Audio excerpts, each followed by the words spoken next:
네, 오늘 함께 나눌 말씀은 요한복음 21장 22절부터 25절까지 말씀 우리 같이 보겠습니다. 요한복음 21장 22절부터 25절까지의 말씀 한 목소리로 같이 읽겠습니다. 예수께서 이르시되 내가 올 때까지 그를 머물게 하고자 할지라도 내게 무슨 상관이냐, 너는 나를 따르라 하시더라. 이 말씀이 형제들에게 나가서 그 제자는 죽지 아니하겠다 하였으나 예수의 말씀은 그가 죽지 않겠다 하신 것이 아니라 내가 올 때까지 그를 머물게 하고자 할지라도 내게 무슨 상관이냐 하신 것이로라. 이 일들을 증언하고 이 일들을 기록한 제자가 이 사람이라. 우리는 그의 증언이 참된 줄 아노라. 예수께서 행하신 일이 이외에도 많으니 만일 낱낱이 기록된다면 이 세상이라도 이 기록된 책을 두기에 부족할 줄 아노라. 아멘. 할렐루야. 말씀 가운데 귀한 은혜가 저와 여러분에게 있기를 소망합니다. 오늘 말씀 가운데 보면은 사랑하는 제자 요한이 이 베드로와의 사위에서 베드로가 자신을 두고 비교하고 있는 그 의미를 담고 있는 말입니다. 두 번이나 반복해서 이야기하죠.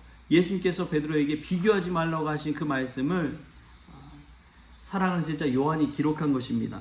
내가 올 때까지 그를 머물게 하고자 할지라도 내게 무슨 상관이냐, 너는 나를 따르라. 내게 무슨 상관이냐. 비교하지 말고 너는 나만 바라보면서 따라오라 라는 의미죠. 신앙생활할 때 이게 참 중요합니다. 사실 예수님이 여기서만 이 말씀을 하신 것이 아니에요. 마태복음 20장에 보면은 포도원 품꾼의 비유가 나옵니다. 예수님께서 이른 아침에 새벽인 것 같아요. 새벽에 나가서 일하는 사람을 포도원 품꾼을 구하는데 한 데나리온에 일하기로 약속을 하고 이른 아침에 데리고 옵니다. 또 9시에 나가서 보니까 놀고 있는 사람이 있어서 그 사람도 한 데나리온에 이 품삯을 주기로 하고 데리고 옵니다. 또 12시에 똑같이 오후 3시에 오후 5시에 가도 일하지 못하고 놀고 있는 이들이 있어서 일할 수 있는 기회를 주지요. 그리고 새 많은 때가 되었을 때 이른 아침부터 온 사람은 내가 저 사람들보다 더 많이 일했으니까 더 많이 받을 것이다 라고 생각을 했습니다. 그러나 돌아오는 것은 처음에 약속한 그대로 한 데나리온이었습니다. 처음 계약 그대로 하나님은 지키신 것이죠. 그러나 사람의 마음에는 비교의식이라는 게 있었어요. 내가 저 사람들보다 더 많이 일했고 더 오래 일했고 더 일찍 나왔고 더 많은 시간 함께 우리 주인님과 일했으니까 나에게는 더 많은 보상을 주실 것이다. 서로 비교하다 보면 그렇죠. 근데 처음에 약속된 것만 생각하면 전혀 그럴 수가 없는 것입니다. 달란트 비유도 마찬가지죠. 종에게 주인이 떠나가면서 달란트를 맡기는데 한 사람에게는 5달란트, 또 한 사람에게는 2달란트, 또 한 사람에게 1달란트를 주지요. 달란트가 다 다르다는 것입니다. 얼마나 남기느냐, 그것은 서로를 바라보면서 누가 더 많이 있냐 없느냐 그 차이가 아니지요. 하나님은 우리에게 비교하지 말라고 이야기합니다. 베드로는 예수님 곁에 있는 예수님께 사랑받는 제자인 이 요한을 보고 조금 부러워했는지 몰라요. 자신이 묻지 못하는 것을 이 사랑하는 제자 요한은 예수님 곁에서 물어볼 수 있는 사람이었거든요. 그래서 그랬는지 베드로는 늘 이 비교의식을 가지고 있었습니다. 여러분, 신앙생활할 때 이 비교의식은 참으로 시험거리가 되는 경우가 많이 있습니다. 저 사람, 이 사람 생각하다 보면 내 스스로의 믿음, 예수님 바라보기보다도 어느 순간 보면 그 사람을 의식하면서 신앙생활 하는 거예요. 나보다 더 열심히 헌신하고 순종하고 봉사하고 하나님을 위해 일하는 그 사람을 볼 때에 또 더군다나 나이가 똑같고 성별이 똑같고 사는 것도 똑같고 그렇지만 하는 것을 보면 다를 때에 이 뭔가 모른 이 비틀린 마음이 생겨나는 것이지요. 예수님을 따른다는 것은 다른 것이 아닙니다. 각자의 자리에서 각자의 사명을 가지고 각자의 은사를 가지고 주님을 위해 쓰이는 것인 줄 믿습니다. 손은 손으로, 발은 발로, 눈은 눈으로 각 지체의 쓰임새대로 하나님 앞에 영광 돌리듯이 비교하지 아니하고 각자가 할 수 있는 것을 통해서 하나님께 영광 돌리는 것이지요. 사랑하는 제자 요한은 베드로에게 하시는 그 예수님의 말씀이 내게 무슨 상관이냐, 이 말은 비교 신앙을 갖지 말고 예수님 온전히 바라보는 신앙을 가지고 살라는 것입니다. 저도 시험에 들 때가 있어요. 어떤 때냐, 나이 연배는 비슷한데 담임 목사도 같이 하지만 이 막 부흥하고 성장하고 막 하는 그런 칭찬받고 하는 분들 있잖아요. 그런 분들과 이제 비교하다 보면은 마음이 불편합니다. 가고 싶지가 않아요. 같이 가고 싶지도 않아요. 인간적인 마음이 그렇더라고요. 그럴 때 우리가 누구를 바라봐야 됩니까? 예수 그리스도. 우리 주님 바라보는 신앙 여러분 놓치지 마시길 바랍니다.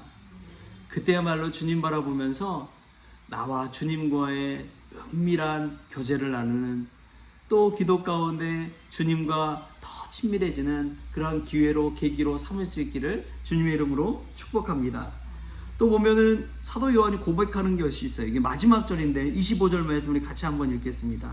25절 시작. 예수께서 행하신 일이 이외에도 많으니 만일 낱낱이 기록된다면 이 세상이라도 이 기록된 책을 두기에 부족할 줄 아노라. 아멘.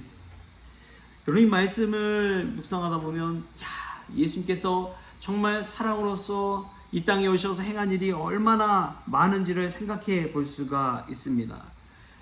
그 예수님이 하신 일들을 기록할 때 이 세상에 두기에도 부족할 줄 안다고 하는 이 요한의 고백, 여기에는 언어와 문자로 담을 수 없는 예수님의 그 사랑과 우리를 향한 행위가 가득하다는 것을 생각할 수 있기를 소망합니다.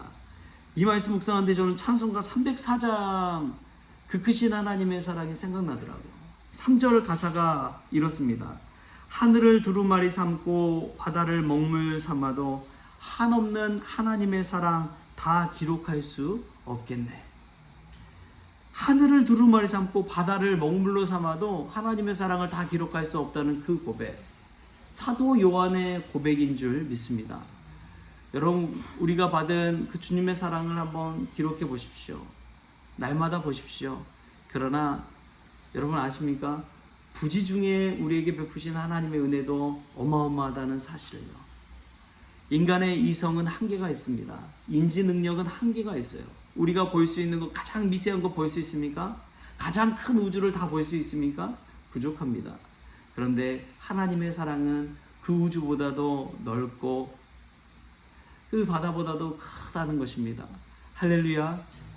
그 크신 사랑 생각하면서 오늘도 우리가 알지 못하지만 하나님께서 큰 은혜 부어주시고 있다는 사실에 감격하면서 기쁨 가운데 하루를 보내는 저와 여러분 될 수 있기를 주님의 이름으로 부탁을 드립니다. 기도하겠습니다. 좋으신 하나님 감사합니다. 사도 요한을 통해서 우리가 이 주님의 말씀을 듣고 깨닫게 하여 주시니 감사합니다. 내게 무슨 상관이냐? 우리 주변에 많은 은혜 받고 간증하고 축복받았다고 이야기하는 이들 비교하지 않게 하여 주시옵소서. 온전히 나는 예수 그리스도만을 바라보면서 내 자리에서 내가 할 수 있는 그 일을 감당하기를 원합니다. 그리하여 주님과 더 친밀한 교제를 누리게 하여 주시고 주님과 나만이 하는 그 은혜를 누릴 수 있도록 주님 도와주시옵소서. 아버지 하나님, 예수님께서 이 땅에 오셔서 행한 일을 다 기록할 수 없다는 그 사도 요한의 고백이 얼마나 큰 은혜인지요. 우리가 알지 못하나 인지하지 못하나 우리 하나님께서 우리를 너무나 사랑하여 주셔서 그 사랑과 은혜로 채워주심을 다시금 깨닫게 하여 주시니 감사합니다. 우주보다 넓은 그 사랑에 감격하게 하여 주시고 그 사랑 가지고 오늘도 기쁨으로 하루를 열어갈 수 있도록 주님께서 축복하여 주옵소서. 감사하며 예수님의 이름으로 기도하옵나이다. 아멘. 우리 주님이 가르쳐주신 기도로 오늘 새벽 기도를 마치겠습니다. 하늘에 계신 우리 아버지여, 이름이 거룩히 여김을 받으시오며 나라가 임하시오며 뜻이 하늘에서 이루어진 것 같이 땅에서도 이루어지이다. 오늘 우리에게 일용할 양식을 주시옵고 우리가 우리에게 죄 지은 자를 사하여 준 것 같이 우리 죄를 사하여 주시옵고 우리를 시험에 들게 하지 마시옵고 다만 악에서 구하시옵소서. 나라와 권세와 영광이 아버지께 영원히 있사옵나이다. 아멘.